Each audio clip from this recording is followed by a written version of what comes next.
জুলুম দেখেছি, যে নির্যাতন দেখেছি, আমরা আশা করেছিলাম 24-এর আন্দোলনের মধ্য দিয়ে এই নির্যাতন, গুম, খুন আমাদের মাঝখান থেকে চিরতরে বিদায় নিবে। কিন্তু আমরা দেখতে পেরেছি আমাদের নতুন সরকার, নবগঠিত সরকার কয়েকদিন যেতে না যেতেই তাদের নিজ দলের কর্মী থেকে শুরু করে আজ আমাদের সংগঠনের ভাই থেকে 100 দিনে প্রায় 6 শতাধিক খুন করেছে। আজকের এই বিক্ষোভ মিছিল থেকে বলে দিতে চাই, প্রশাসনের ভাইদেরকে বলতে চাই, অনতিবিলম্বে আমার সাইমুল্লাহ ভাইয়ের হত্যাকারীদের শাস্তির দাবি করছি।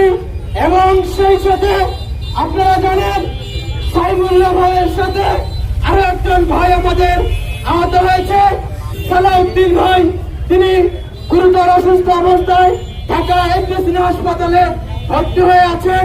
আল্লাহ রাব্বুল আলামিন তাকে সুস্থতার মধ্য দিয়ে আমাদের মাঝে ফিরে দেখ।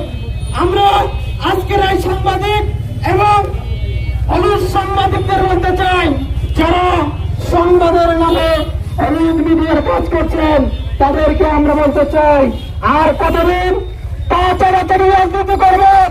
সত্যকে সত্য বলুন, মিথ্যাকে মিথ্যা বলতে শিখুন।